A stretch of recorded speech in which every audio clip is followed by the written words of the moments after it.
झारखंड विधानसभा के बजट सत्र का आगाज हो चुका है। स्पीकर रविंद्रनाथ महतो ने सदन को संबोधित किया और उसके बाद राज्यपाल द्रौपदी मुर्मू का अभिभाषण हुआ। सत्र को लेकर पक्ष विपक्ष की तैयारी पूरी है। राज्यपाल ने अपने अभिभाषण में राज्य सरकार की उपलब्धियां गिनाई। बताएं आपको, राज्यपाल ने सरकार की उपलब्धियां गिनाई है। गरीबों के लिए दाल भात योजना केंद्र खोला गया। मुख्यमंत्री पशुधन विकास योजना की शुरुआत की गई। मिल्क फेडरेशन का विस्तार किया गया। मछली पालन को बढ़ावा दिया। स्वच्छता सर्वेक्षण में झारखंड का बेहतर प्रदर्शन हुआ है। उग्रवाद प्रभावित जिलों में युवाओं के लिए कौशल विकास योजना चलाई जा रही है। सरकार बिजली वितरण, उत्पादन और संचरण पर फोकस कर रही है और ऐसी योजनाओं को मजबूत किया जा रहा है। संचरण योजनाओं का शुभारंभ किया गया है। गिरिडीह को सोलर सिटी के तौर पर विकसित किया जाएगा। मनरेगा की मजदूरी बढ़ाई गई है। 8 करोड़ मानव दिवस का सृजन करने का लक्ष्य रखा गया है। कृषि के बिना हमारी प्रगति असंभव है, ये कहा राज्यपाल ने। सभी वर्गों के लिए सरकार काम कर रही है, उन्होंने कहा। साथ ही उन्होंने कहा कि जीरो टॉलरेंस पर सरकार का फोकस है। राज्य के विकास में सरकार लगी है। कोरोना काल में सरकार ने बेहतर काम किया। उद्योगों के विकास पर भी फोकस है सरकार का। बेरोजगारी दूर करने का लक्ष्य रखा है सरकार ने। हर सेक्टर में तेजी से काम चल रहा है। दूसरे राज्य में फंसे लोगों को वापस लाया गया। सोलर ऊर्जा पर सरकार ने काम किया है। सरकार ने पेंशन योजना का लाभ दिया है। ये तमाम उपलब्धियां सरकार की जो राज्यपाल ने अपने अभिभाषण में गिनाई।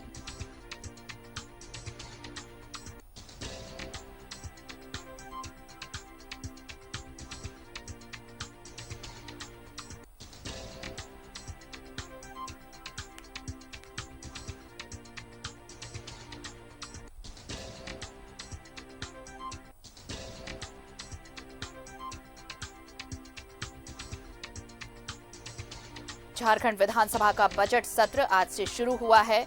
आज पहला दिन और सबसे पहले स्पीकर ने सदन को संबोधित किया। उसके बाद राज्यपाल का अभिभाषण और राज्यपाल के अभिभाषण में सरकार की उपलब्धियां गिनाई गई।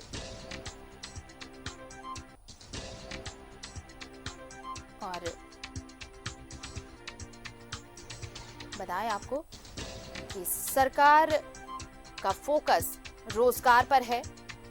कोरोना काल के बाद सबसे ज्यादा फोकस जो लोग बाहर फंसे थे उन्हें लाया गया और अब उनके रोजगार पर सरकार ने फोकस किया है। साथ ही उग्रवाद प्रभावित जिलों में कौशल विकास केंद्र को लेकर भी सरकार फोकस कर रही है। संचरण योजनाओं का शुभारंभ किया गया। गिरिडीह को सोलर सिटी के तौर पर विकसित किया जाएगा।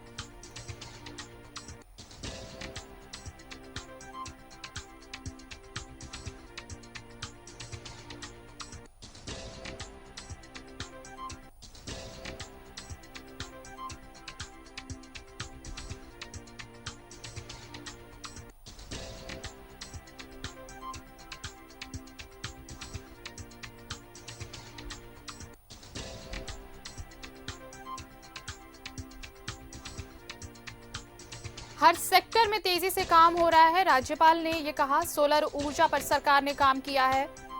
सरकार ने पेंशन योजना का लाभ दिया। राज्यपाल द्रौपदी मुर्मू के अभिभाषण में सरकार की उपलब्धियां।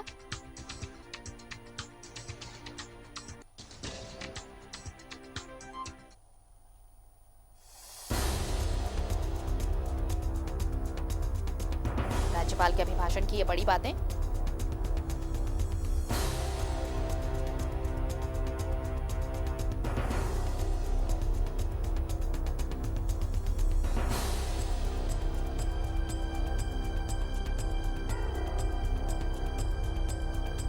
विधानसभा का बजट सत्र और आज बजट सत्र का पहला दिन और पहले दिन राज्यपाल का अभिभाषण।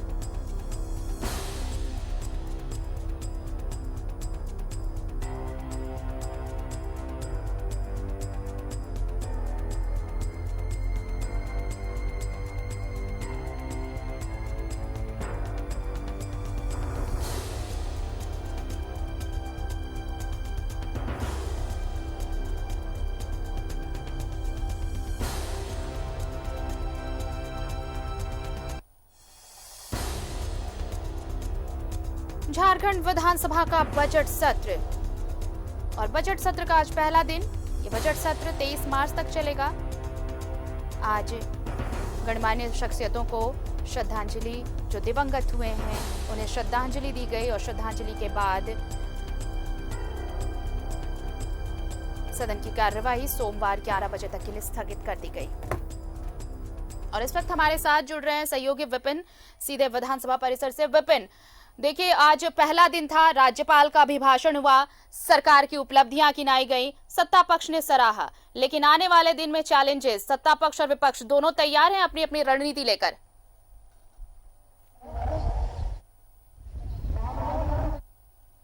देखिए, झारखंड विधानसभा के बजट सत्र का आगाज आज से हो गया है और जो संसदीय व्यवस्था है उसके तहत ये एक प्रावधान होता है किसी भी पार्लियामेंट के लिए या फिर विधानसभा के लिए कि जब बजट सत्र आहूत किया जाता है तो उस बजट सत्र की शुरुआत जो होती है वो राष्ट्रपति या राज्यपाल के अभिभाषण के जरिए होती है। तो इसी संसदीय व्यवस्था के जरिए झारखंड विधानसभा में भी ये पुरानी जो कार्य नियमावली है उसके तहत आज राज्यपाल के अभिभाषण का दिन था और राज्यपाल ने आज सदन में तकरीबन 45 मिनटों तक राज्य सरकार के द्वारा किए गए कार्यों के साथ साथ आने वाले समय में सरकार का लक्ष्य क्या है, किस तरह से सरकार राज्य को आगे ले जाना चाहती है, इन तमाम चीजों का उल्लेख अपने अभिभाषण के जरिए किया। और इस दौरान उन्होंने सरकार के कामकाज की सराहना भी की और उन्होंने सदन को बताया कि किस तरह से चाहे वो कोविड काल के समय सरकार के द्वारा किए गए कार्य हो या फिर रोजगार जो इस 1 वर्षों में सरकार ने उपलब्ध कराया इस कठिन समय में, उसकी बात अगर करें, किसानों को लेकर जो कर्ज माफी की घोषणा हुई है उसकी बात करें, या फिर जिस तरह से टीएससी के नए प्रारूप का गठन हुआ है, अलग झारखंड के अलग राज्य की लड़ाई लड़ने वाले आंदोलनकारियों को लेकर राज्य की सरकार ने जिस तरह के निर्णय लिए हैं, या फिर फ्यूचर प्लान जो झारखंड सरकार का, इन तमाम चीजों से सदन को अपने अभिभाषण के जरिए राज्य की राज्यपाल ने अवगत कराया है। और उसके बाद सदन में आज शोक प्रस्ताव आया जो बीते सत्र से इस सत्र की शुरुआत के दौरान जो राजनेता दिवंगत हुए हैं, जो अन्य गणमान्य व्यक्ति जिनका निधन हुआ है, उसके प्रति झारखंड विधानसभा ने आज अपना शोक प्रस्ताव पेश किया। विधानसभा अध्यक्ष, मुख्यमंत्री, कांग्रेस विधायक दल के नेता के हैसियत से आलमगीर आलम, प्रदीप यादव, सरयू राय, अमित यादव, विरंची नारायण, सुदेश महतो, तमाम इन नेताओं ने सदन में अपना शोक प्रस्ताव रखा और जिसके बाद सदन की कार्रवाई को सोमवार के दिन 11 बजे तक के लिए स्थगित कर दी गई। और आज जो विधायी प्रक्रिया रही उसके तहत जो बजट सत्र है उसके सफल संचालन के लिए सभापति की नियुक्ति भी की गई है विधानसभा अध्यक्ष के द्वारा।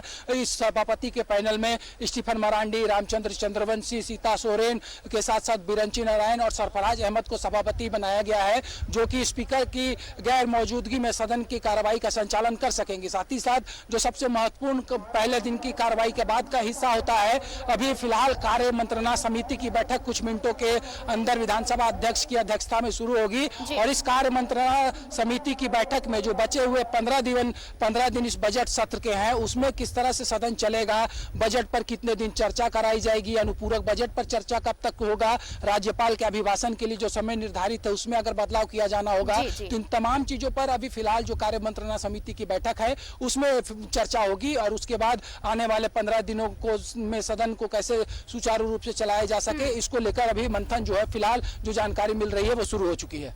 बिल्कुल, एक तरफ बैठक जरूर चल रही है विपिन, लेकिन अगर आने वाले दिनों की बात करें, जिस तरह से कई मुद्दे हैं, चाहे वो सत्ता पक्ष की बात करें तो सत्ता पक्ष के लिए भी मुद्दा है नेता प्रतिपक्ष को लेकर, जिसे लेकर पिछले बार की भी कार्रवाई बाधित रही थी, इस बार भी ये मुद्दा काफी गर्म रहने वाला है। उसके अलावा विपक्ष ने भी सरकार को घेरने को लेकर काफी रणनीति तैयार की है। तो आने वाले 15 दिनों में ये उम्मीद जरूर करनी चाहिए कि जिस तरह कोरोना काल में एक लंबा समय गुजरा, तो शायद इस बार के सदन की कार्रवाई जब चलेगी तो जनप्रतिनिधि आम जनता की सोचकर जरूर सदन को सुचारू रूप से चलने देंगे।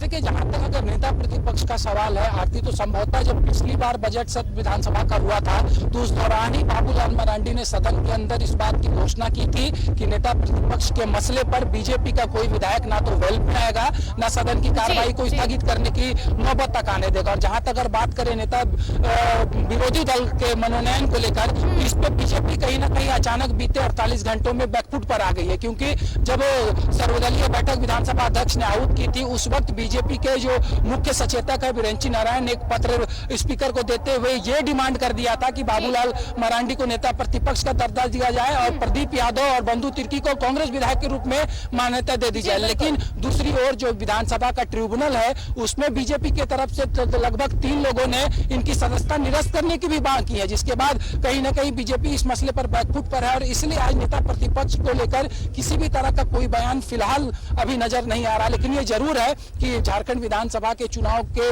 तकरीबन 1 साल से ज्यादा का अवधि बीत चुका है, झारखंड में विरोधी दल का नेता नहीं है और ये चौथा सत्र जो है वो आहूत हो चुका है, नेता विरोधी दल के बिना सदन चल रहा है। लेकिन कहीं ना कहीं जिस तरह से ये मामला जो है वो विधानसभा के न्यायाधिकरण में है और लगातार जब इस पर हाईकोर्ट में भी सुनवाई हुई थी तो मौखिक टिप्पणी में हाईकोर्ट ने कहा था कि अगर बीजेपी को लगता है कि नेता विरोधी दल इतना मानना अहम होता है राज्य के लिए तो जब तक ट्रिब्यूनल का निर्णय न आए तब तक किसी और विधायक को अपना नेता विधायक दल चुन ले। तो ये भी एक मुद्दा और जाहिर सी बात अभी हाल के दिनों में कई ऐसे घटनाएं झारखंड में घटी है, चाहे गुमला में कल जो नरसंहार हुआ है उसकी बात करें, हजारीबाग में किरोसिन तेल के विस्फोट से हुए मौत की बात करें, किसानों की कर्ज माफी की बात करें, श्रमिकों को रोजगार देने की बात करें, तो इन तमाम राज्य के महत्वपूर्ण ज्वलंत मुद्दों को लेकर विधानसभा के अंदर और बाहर विपक्ष सरकार को घेरेगा।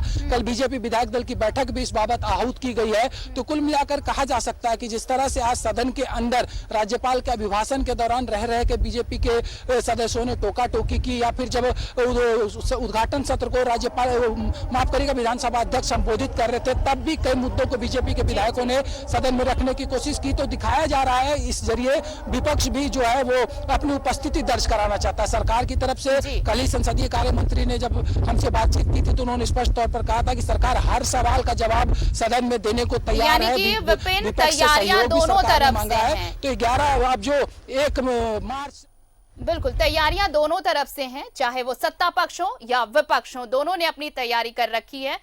आगे भी अपडेट्स लेंगे आपसे विपिन, बहुत बहुत शुक्रिया फिलहाल तमाम जानकारी के लिए।